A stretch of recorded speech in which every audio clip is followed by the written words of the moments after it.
하나님이 우리에게 주신 오늘의 말씀은 마태복음 13장 1절부터 23절까지 말씀입니다. 제가 읽어드리겠습니다. 그날 예수께서 집에서 나가사 바닷가에 앉으시매 큰 무리가 그에게로 모여들거늘 예수께서 배에 올라가 앉으시고 온 무리는 해변에 서 있더니 예수께서 비유로 여러 가지를 그들에게 말씀하여 이르시되 씨를 뿌리는 자가 뿌리러 나가서 뿌릴새 더러는 길가에 떨어지며 새들이 와서 먹어버렸고 더러는 흙이 얕은 돌밭에 떨어지매 흙이 깊지 아니하므로 곧 싹이 나오나 해가 돋은 후에 타서 뿌리가 없으므로 말랐고 더러는 가시떨기 위에 떨어지매 가시가 자라서 기운을 막았고 더러는 좋은 땅에 떨어짐에 어떤 것은 100배, 어떤 것은 60배, 어떤 것은 30배의 결실을 하였느니라. 귀 있는 자는 들으라 하시니라. 제자들이 예수께 나와 이르되 어찌하여 그들에게 비유로 말씀하시나이까?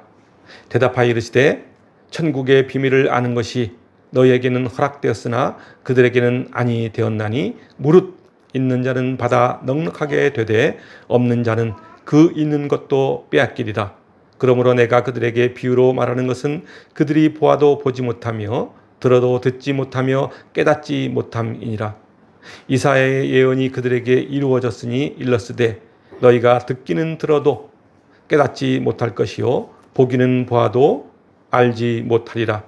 이 백성들의 마음이 완악하여져서 그 귀는 듣기에 둔하고 눈은 감았으니 이는 눈으로 보고 귀로 듣고 마음으로 깨달아 돌이켜 내게 고침을 받을까 두려워함이라 하였느니라. 그러나 너희 눈은 봄으로 너희 귀는 들음으로 복이 있도다. 내가 진실로 너희에게 이르노니 많은 선지자와 의인이 너희가 보는 것들을 보고자 하여도 보지 못하였고 너희가 듣는 것들을 듣고자 하여도 듣지 못하였느니라. 그런즉 씨 뿌리는 비유를 들으라. 아무나 천국 말씀을 듣고 깨닫지 못할 때는 악한 자가 와서 그 마음에 뿌려진 것을 빼앗다니 이는 곧 길가에 뿌려진 자요 돌밭에 뿌려졌다는 것은 말씀을 듣고 즉시 기쁨으로 받되 그 속에 뿌리가 없어 잠시 견디다가 말씀으로 말미암아 환난이나 박해가 일어날 때는 곧 넘어지는 자요 가시떨기에 뿌려졌다는 것은 말씀을 들으나 세상의 염려와 재물의 유혹에 말씀이 막혀 결실하지 못하는 자요 좋은 땅에 뿌려졌다는 것은 말씀을 듣고 깨닫는 자니 결실하여 어떤 것은 100배, 어떤 것은 60배, 어떤 것은 30배가 되느니라 하시더라. 아멘. 오늘 이 본문은 우리들이 너무나 잘 알고 있는 땅에 떨어진 4가지 씨 비유에 관한 내용입니다. 농부가 씨를 뿌릴 때 그 씨는 토양에 따라 열매를 맺거나 또는 그렇지 못하게 된다는 것입니다. 예수님은 당시 팔레스타인 사람들이 아주 친숙한 농사법을 배경으로 하나님 나라에 관하여 4가지 비유로 말씀하고 있습니다. 오늘 본문 1절을 보면은 예수님은 바닷가에 앉아서 자신을 둘러싼 사람들을 향해서 말씀을 전합니다. 그 말씀이 바로 천국 복음에 대한 비유인데 그 복음에 대한 사람들의 반응을 4가지 파트로 분류하여 이야기하고 있습니다. 그 첫 번째가 바로 길가에 뿌려진 씨입니다.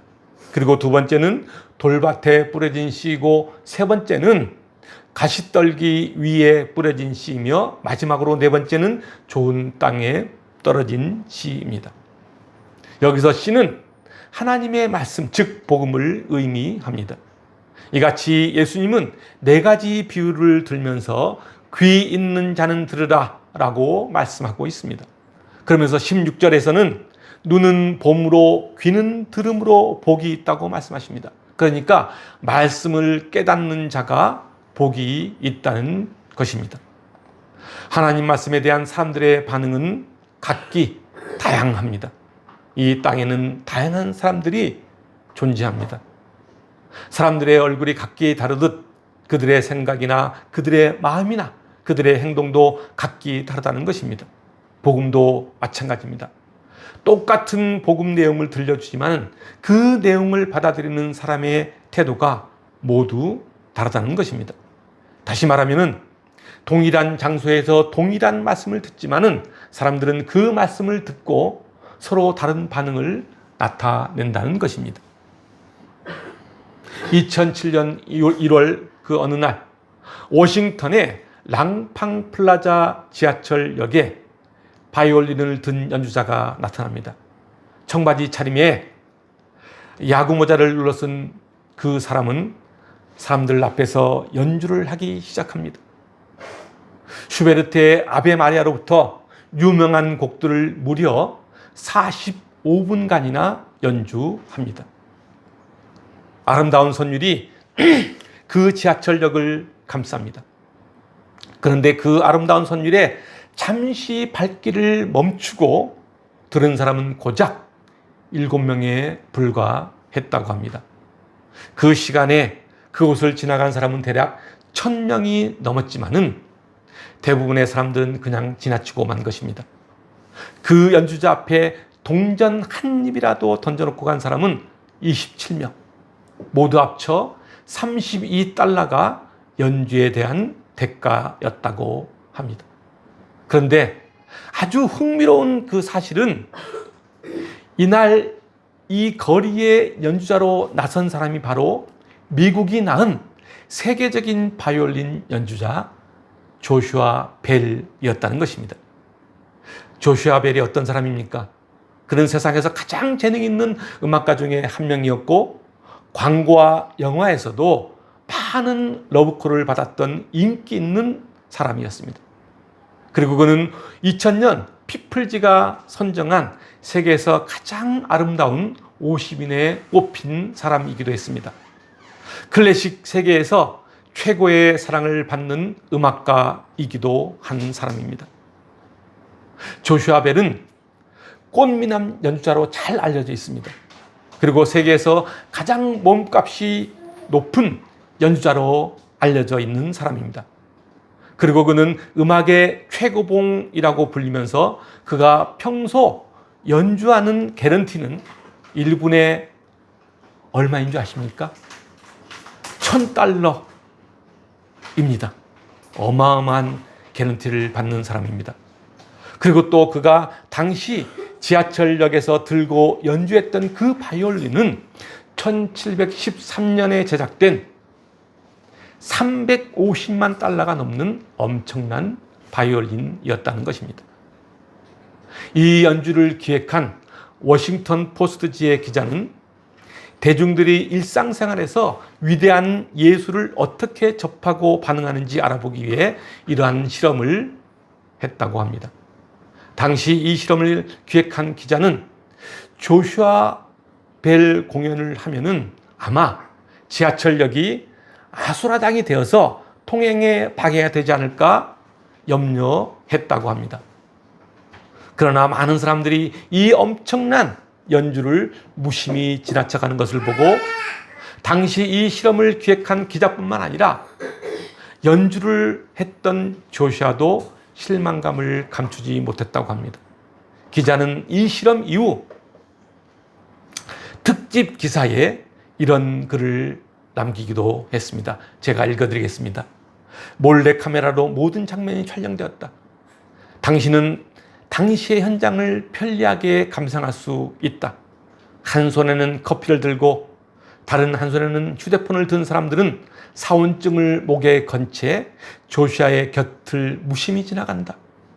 무관심과 타성, 우울한 잿빛은 복잡한 현대 사회에 맞추어 춤추는 어두운 죽음의 무도처럼 보인다.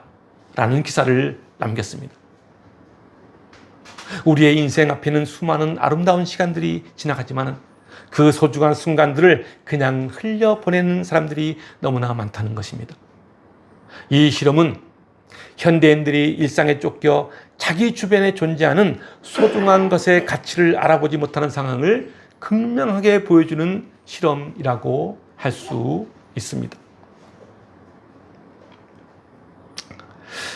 세계 최고의 연주자가 들려주는 세계 최고의 음악을 눈으로 보고 귀로 듣지만 진정으로 그 연주를 들었던 사람은 극소수에 불과했습니다. 오늘 본문에서 예수님이 이렇게 말씀합니다. 귀 있는 자는 들으라. 그러면서 16절에서 뭐라고 합니까? 눈은 봄으로 귀는 들음으로 복이 있다고 말씀합니다. 그렇습니다. 하나님의 말씀을 듣는 자는 많지만은 들을 귀가 없다면은 그 말씀을 깨닫는 자는 그리 많지 않다는 것입니다. 그래서 말씀을 보고 듣는 자가 복이 있다는 것입니다. 오늘 본문의 비유는 씨 뿌리는 자의 비유입니다. 씨앗은 어디에 뿌려지느냐에 따라서 그 결과는 달라집니다. 오늘 말씀을 들여다보면 네 종류의 밭에 씨가 뿌려지는 것을 볼 수 있습니다.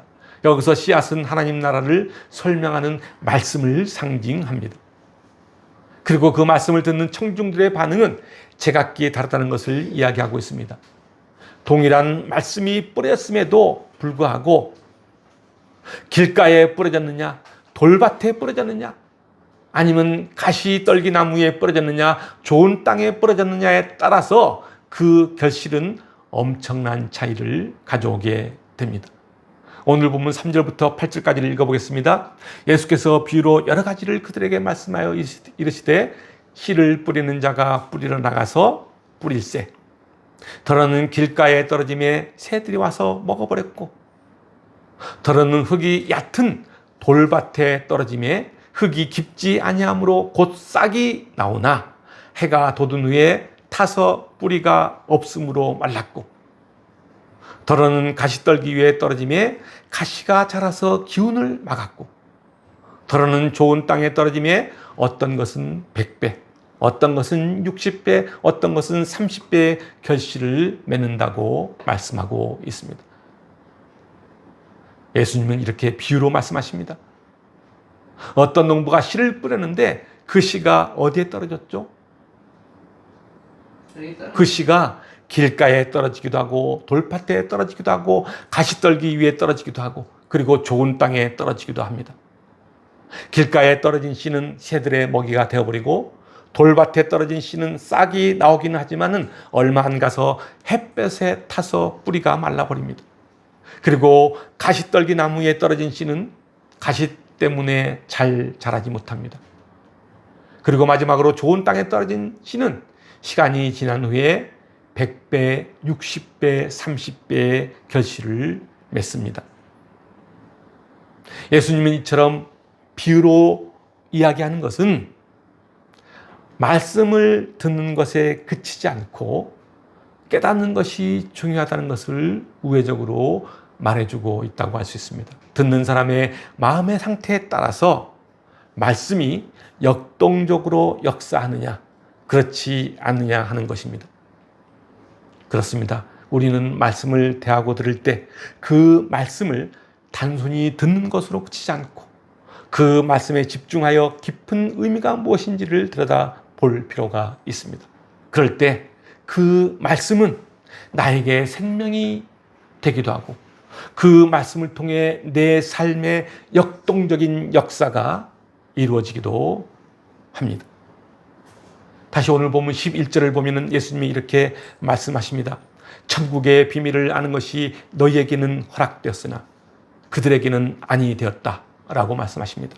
그러니까 이 말은 오직 그리스도의 제자된 사람들만이 하나님의 말씀을 깨달을 수 있도록 허락되었다라는 말입니다. 그렇습니다. 하나님의 말씀은 누구나 깨닫고 알 수 있도록 열려 있는 것이 아닙니다. 하나님의 말씀은 하나님께 택함 받은 사람만이 알 수 있는 비밀입니다.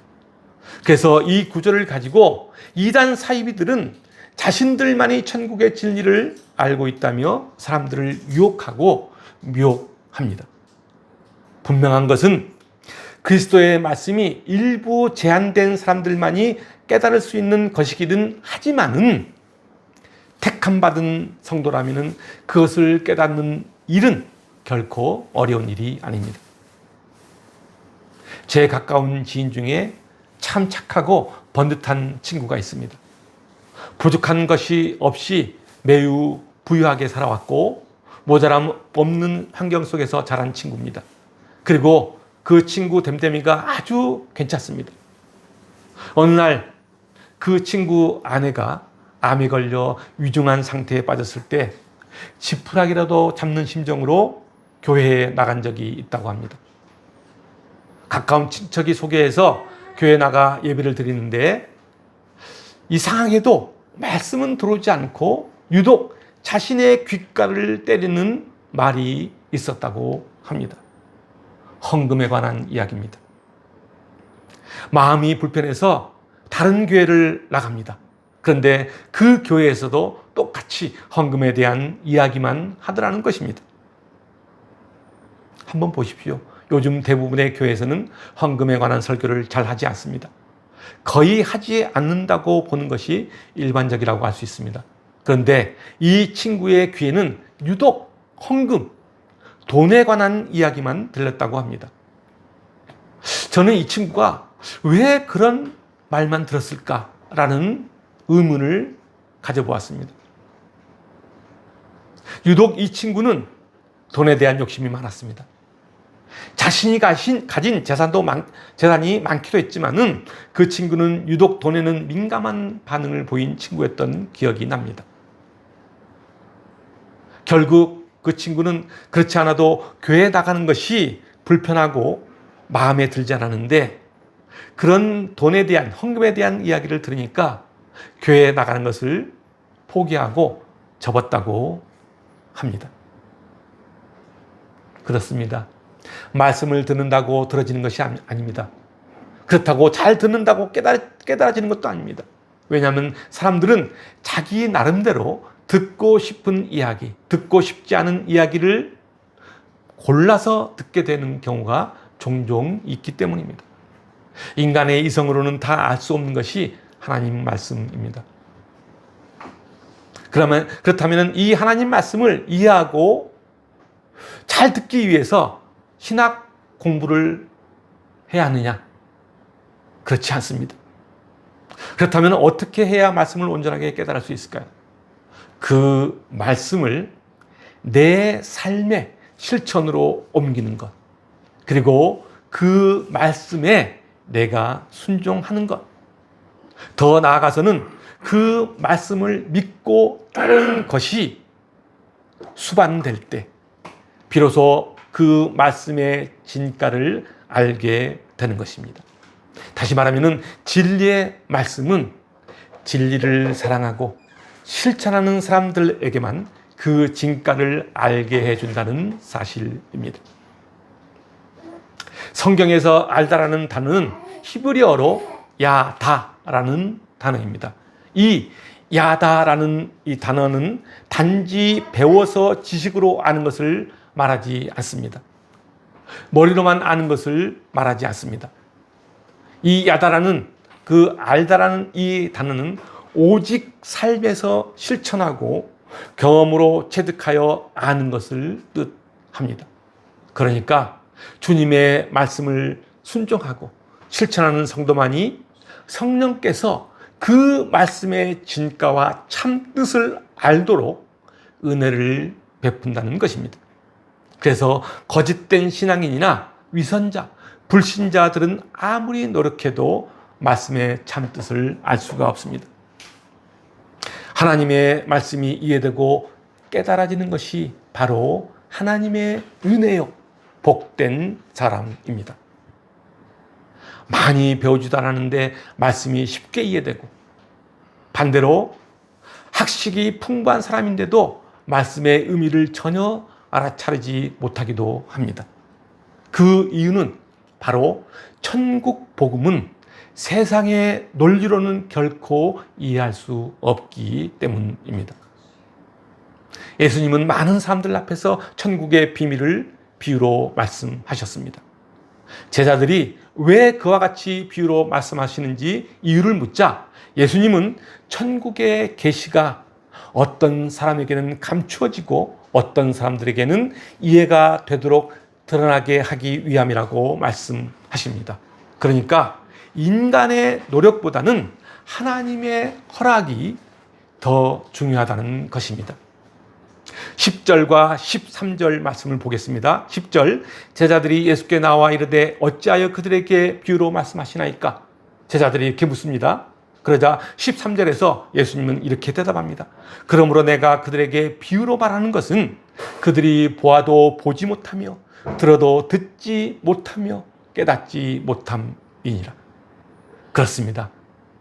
주님께 속하지 않은 사람들은 자신들이 보고는 있지만 보고 싶어 하지 않고, 듣기는 하지만 듣고 싶어 하지 않고 깨달으려 하지 않기 때문입니다. 다시 말하면 육에 속한 사람은 주님의 말씀을 들으면서도 그들의 마음은 굳게 닫혀 있어서 그 말씀을 알려고 하지 않기 때문이라는 것입니다. 그래서 고린도전서 2장 17절을 보면 이렇게 말하고 있습니다. 육에 속한 사람은 하나님의 성령의 일들을 받지 아니하나니 이는 그것들이 그에게는 어리석게 보이며 또 그는 그것들을 알 수도 없나니 그러한 일은 영적으로 분별된다고 말씀하고 있습니다. 육에 속한 사람이 어떤 사람일까요? 세상적인 일에 푹 빠져 있는 사람을 말합니다. 그렇습니다. 세상적인 일에 관심을 가지고 그것에 푹 빠져 있는 사람은 하나님의 일에 관심이 없고 오로지 세상적인 기준에 얽매여 살아갑니다. 그런데 16절과 17절을 보면 이렇게 말씀합니다. 그러나 너희 눈은 봄으로 너희 귀는 들음으로 보겠도다. 17절, 내가 진실로 너희에게 이르노니 많은 선지자와 의인이 너희가 보는 것들을 보고자 해도 보지 못하였고 너희가 듣는 것들을 듣고자 해도 듣지 못하였느니라 라고 말씀하고 있습니다. 그렇습니다. 주님의 말씀을 듣고 그 말씀이 내 안에 생명이 되는 사람들은 복 있는 사람들입니다. 우리 모두는 하나님의 자녀라는 특권을 얻은 사람들입니다. 구원의 복음 안에서 거하며 살아가는 사람들입니다. 그것이 바로 하나님의 은혜 안에 있는 사람이요, 그것이 바로 복 있는 사람인 것입니다. 19절부터 23절까지로 보면은 씨 뿌려진 것을 사람으로 의인화한 것을 볼 수 있습니다.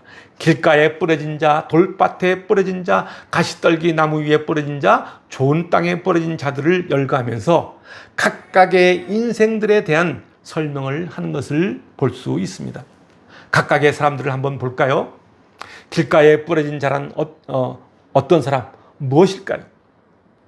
그것은 그들이 말씀을 듣기는 듣지만은 곧 사단에게 그 말씀을 빼앗기는 자를 말합니다.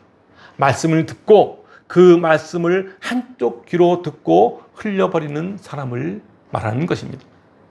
그리고 돌밭에 뿌려진 자는 어떤 사람일까요? 이런 사람은 말씀을 듣고 즉시 기쁘게 받아들이지만은 자신의 인생, 자신의 삶에 문제를 당하면은 그 즉시 신앙을 저버리는 사람을 말합니다. 초대교회 때 로마로부터 핍박을 당하자 많은 사람들이 신앙을 저버린 것을 예로 들 수 있습니다. 어느 날 신앙이 불길처럼 타오르다가 어느 순간 금방 사그라지는 자들을 말합니다.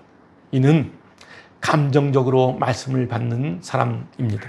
그래서 이런 사람은 무조건 돌진하는 신앙을 가지고 있지만은 이런 사람을 한마디로 맹신주의자라고 말할 수 있습니다. 그리고 가시떨기 나무에 뿌려진 자는 어떤 사람일까요? 이런 사람은 주님을 사랑하지 못하고 지식으로만, 머리로만 아는 사람을 말합니다. 지식으로 머리로만 말씀을 알기에 앞일에 대해 너무 예측을 잘 합니다. 그래서 이런 사람은 늘 염려와 걱정을 달고 살아갑니다. 이런 사람은 불신앙자들과 별반 다를 것이 없습니다. 그래서 주님은 이렇게 말씀하십니다. 마태복음 6장 33절과 34절 말씀입니다. 그런즉 너희는 먼저 그의 나라와 그의 의를 구하라. 그리하면 이 모든 것을 너희에게 더하시리라. 그러므로 내일을 위하여 염려하지 말라. 내일 일은 내일이 염려할 것이고 한 달의 괴로움은 그날로 족하니라. 그렇습니다. 먼저 주의 나라와 그 일을 구합시다. 그리고 염려와 걱정은 주님께 맡깁시다. 좋은 땅이란 무엇입니까? 사도 바울은 고린도전서 3장 9절에서 이렇게 말하고 있습니다. 우리는 하나님의 통역자들이요 너희는 하나님의 밭이요 하나님의 집이라. 씨앗이 아무리 좋아도 밭이 나쁘면 좋은 결실을 맺을 수 없습니다. 좋은 땅이란 말씀을 듣고 깨달아 결실할 수 있는 적합한 마음과 심령을 지니고 있는 사람을 말합니다. 이런 사람은 하나님께서 말씀을 통해 의도하신 합당한 열매를 거두는 사람입니다. 이것이 주님이 원하는 사람입니다. 여러분 모두가 이런 좋은 땅이 되시길 주님의 이름으로 축원드립니다. 사랑하는 성도 여러분, 여러분 모두가 좋은 땅에서 아름다운 결실을 맺는 멋진 인생으로 살아가시길 소망합니다. 그래서 여러분 모두가 여러분의 영혼에 그리고 여러분의 인생의 삶에 하나님의 말씀으로 풍성한 열매가 맺기를 주님의 이름으로 축원드립니다. 기도드리겠습니다.